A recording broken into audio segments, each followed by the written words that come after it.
Hello दोस्तों, आज हम बात करने वाले हैं ऐसी हॉन्टेड मूवी की जिसने साउथ इंडस्ट्री के होश उड़ा दिए। इसकी रेटिंग भी 8 रही और ये मूवी काफ़ी सारे प्लेटफॉर्म पर इजीली एंड फ्री में अवेलेबल भी है। तो इसका नाम है मम्मी सेव मी। तो मूवी की शुरुआत में एक साइकेट्रिस्ट को दिखाया जाता है जो कि एक बच्ची जिसका नाम क्रिया है उससे मिलने आया है। उन दोनों की बातचीत से पता चलता है कि बच्ची को एक भूत दिखाई देता है जिसे वो अपनी फ्रेंड मानती है, उसके साथ बातें करती है और खेलती है। डॉक्टर समझ जाते हैं कि वो भूतनी इस घर में कब्जा कर चुकी है, इसलिए वो अपनी घोस्ट डिटेक्टर मशीन को निकालते हैं और भूतनी को चारों तरफ ढूंढने लगते हैं। लेकिन क्योंकि भूतनी तो उस घर से जाना ही नहीं चाहती थी, तो इसीलिए वो डॉक्टर की हत्या कर देती है।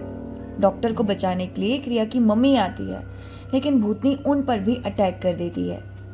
क्रिया की मम्मी को हॉस्पिटल में एडमिट करवाया जाता है।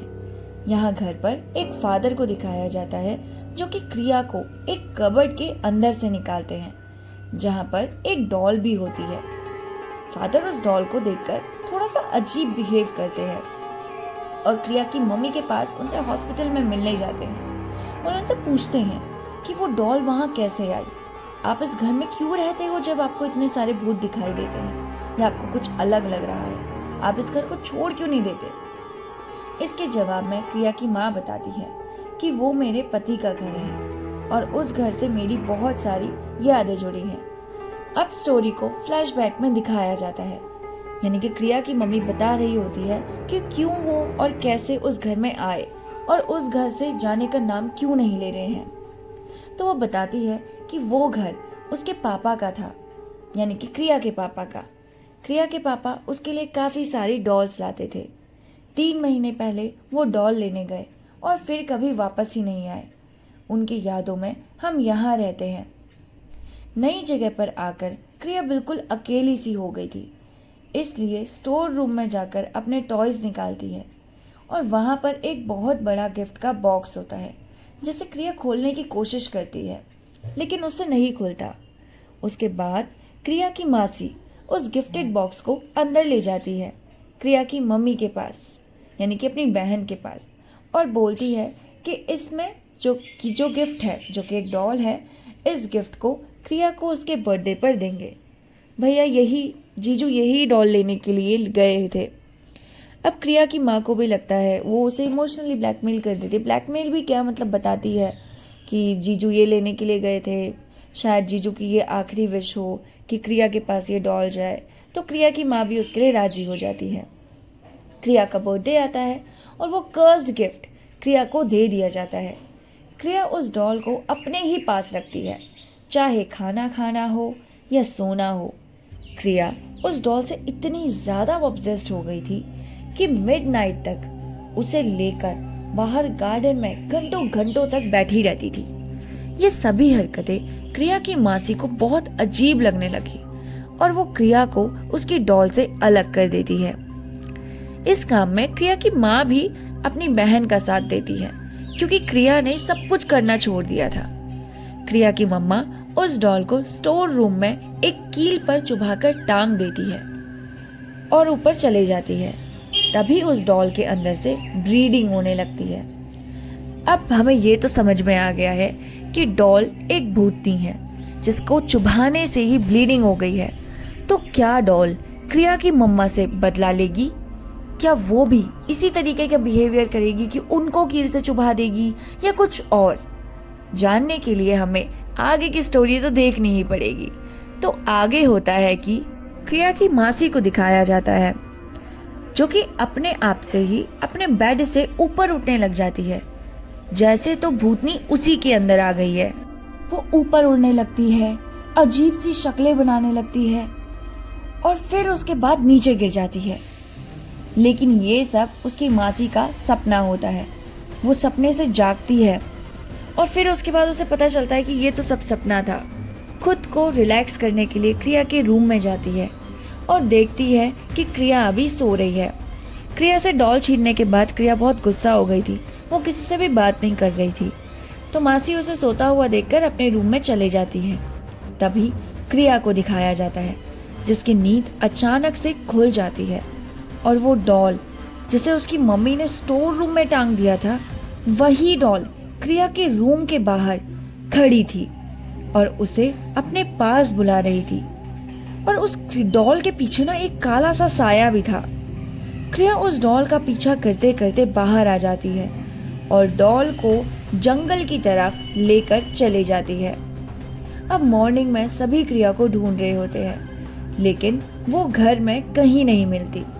क्रिया के घर वाले उसे ढूंढते ढूंढते बीच के पास आते हैं और वहाँ एक गुफा के अंदर क्रिया अपने डॉल के साथ बेहोश पड़ी होती है। क्रिया को घर लाया जाता है।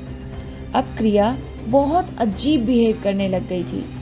वो किसी से भी बात करने लगने लग जाती है, यानी कि उसे ऐसा लगता है कि मेरे साथ कोई है, और बार बार ये भी बोलती थी कि तुम मुझे डराती हो, मैं तुम्हारे साथ नहीं जाऊंगी, तुम मेरी मम्मा नहीं हो। ऐसे ही एक दिन क्रिया की मम्मा डिसाइड करती है कि क्रिया उन्हीं के साथ सोएगी एंड पूरा दिन उन्हीं के साथ बिताएगी।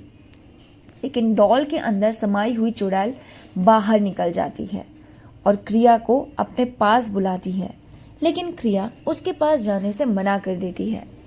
इस बात से चुड़ैल बहुत नाराज हो जाती है, क्योंकि क्रिया का अटेंशन ही चुड़ैल को चाहिए था और चुड़ैल चाहती थी कि क्रिया अपनी माँ से अलग होकर मेरे साथ आ जाए। अब रात को क्रिया एंड उसकी माँ सो रहे होते हैं कि अचानक से एक लेडी क्रिया की माँ के पेट को छू रही होती है और फिर उसके पेट के ऊपर कांच रख देती है ताकि वो उस कांच से उसका पेट काट सके, और कांच को चुबा ही रही होती है कि क्रिया की मासी की नींद खुल जाती है और उसके पीछे से चुड़ैल भी खड़ी होती है। मतलब कि ये सपना चुड़ैल ने ही क्रिया की मासी को दिखाया था। क्रिया की मासी इधर उधर चेक करती है तो उसे भी ये विश्वास हो जाता है कि उनके घर में कुछ तो गड़बड़ है, कोई तो प्रॉब्लम है जो उन्हें एक साथ इतना ज़्यादा डरा रही है और बार बार उन्हें कुछ धमकियां दे रही है। क्योंकि क्रिया को अगर कोई डांट भी लगाता था ना, तो वो चुड़ैल क्रिया की तरफ से दूसरों को हार्म कर देती थी।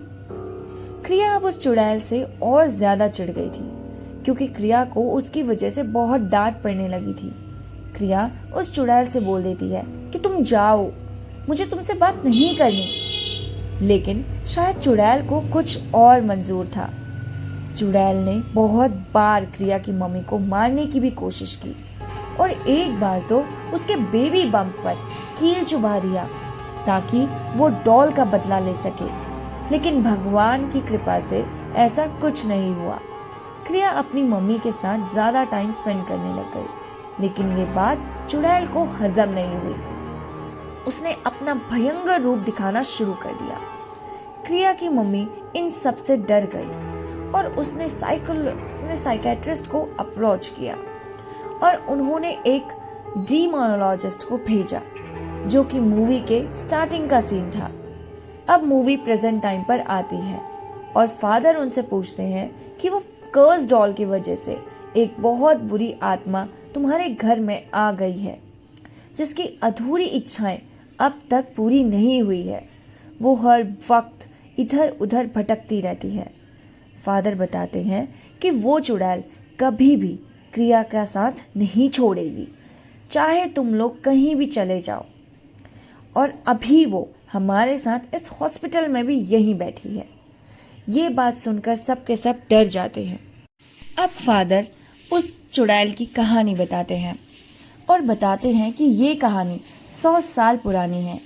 एक लड़की जिसका नाम कुमारी था, उसके माँ बाप बचपन में ही मर गए और वो अनाथ हो गई। अब वो अनाथ आश्रम में रहने लगी, वहीं पली बढ़ी। उसकी खूबसूरती की वजह से एक अमीर आदमी ने उससे शादी कर ली, लेकिन बदकिस्मती ने उसे वहां भी नहीं छोड़ा। कुमारी का साथ ना छोड़ने की वजह से शादी की 8 साल बाद भी वो मां नहीं बन पाई। सभी इस बात से परेशान थे कि कुमारी को कब बच्चा होगा। कुमारी के सास ससुर अपने बेटे की दूसरी शादी करना चाहते थे।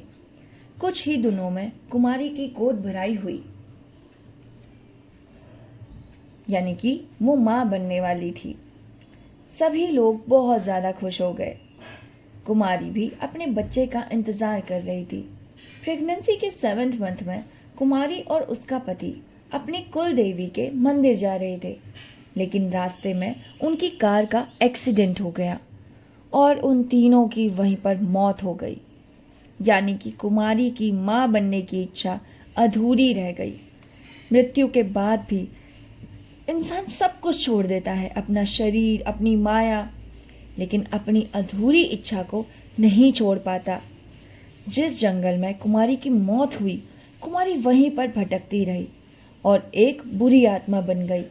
वो आने जाने वाले सभी लोगों को डराती रहती थी। उससे परेशान होकर लोगों ने काले जादू की जादूगरनी भानुमति को ये सब बताया। भानुमति कुमारी की आत्मिक शक्ति को जान गई थी कि उसका कोई समाधान नहीं है, इसलिए भानुमति ने अपनी जादू का इस्तेमाल करके कुमारी की आत्मा को एक गुड़िया में कैद करके जंगल के बीचों बीच एक पेड़ के नीचे गाड़ दिया। लेकिन अभी भी कुमारी के पास इतनी शक्ति थी कि वो भूकंप और सुनामी भी ला सकती थी। कुमारी की आत्मा उस गुड़िया से आज़ाद होना चाहती थी और उसी बीच क्रिया के पापा वहां उस जंगल से गुजर रहे थे, क्योंकि उन्हें शॉर्टकट लेकर घर आना था। इसलिए कुमारी ने खुद को आज़ाद करने के लिए हजारों कोशिशें की और वो अपनी कोशिश में कामयाब भी हो गई। क्रिया के पापा को मारकर खुद उस डॉल के अंदर घुस गई और तुम्हारे घर आ गई। अब कुमारी की आत्मा क्रिया को अपने साथ ले जाना चाहती है।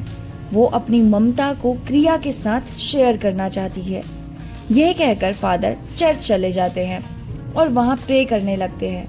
नेक्स्ट सीन हॉस्पिटल में दिखाया जाता है, जहां क्रिया की मासी सभी से क्रिया के बारे में पूछ रही होती है, क्योंकि क्रिया हॉस्पिटल से गायब हो गई थी और सीधा घर पहुंच गई थी। कुमारी उसे अपने साथ जबरदस्ती ले जाने के लिए रेडी थी। इधर फादर को भी इस बात का अनुमान हो जाता है कि कुमारी आज क्रिया को लेकर जाने वाली है। वो क्रिया के घर की ओर निकल जाते हैं। क्रिया की पूरी फैमिली भी घर की ओर आ जाती है, जहां कुमारी हर एक इंसान को अपना भयंकर रूप दिखाकर मारने की कोशिश करती है। एट लास्ट कुमारी क्रिया को उठाकर ले जाती है। दोस्तों, मैं आपको बता दूं, कुमारी की आत्मा इतनी ज़्यादा भयंकर हो गई थी और इतनी ज़्यादा ताकतवर हो गई थी कि फादर के द्वारा दिखाए जाने वाले सिंबल से भी अब वो नहीं डर रही थी। उसका बस एक ही मोटिव था, क्रिया को अपने साथ ले जाना। लेकिन एक माँ की ममता के सामने कोई भी आत्मा, कोई भी पावर नहीं चल सकती। कुमारी क्रिया को अपने साथ ले ही जाने वाली होती है कि उसकी मम्मी कुमारी से बहुत रिक्वेस्ट करने लगती है और उसे एक माँ की दुहाई देने लगती है। वो उसे कहने लगती है कि प्लीज़ मुझे मेरे बच्चों से दूर मत करो। बार बार यही वर्ड सुनकर कुमारी को उसका दर्द याद आ जाता है।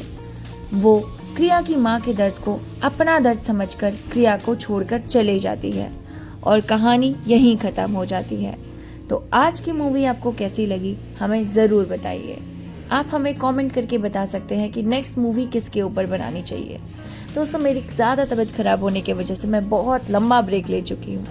अब होपफुली मैं कंटिन्यू रहूँगी। आप लोगों का प्यार और सपोर्ट की बहुत ज़्यादा ज़रूरत है। तो मिलते हैं नेक्स्ट सीजन में और नेक्स्ट मूवी के साथ। तब तक के लिए नमस्कार।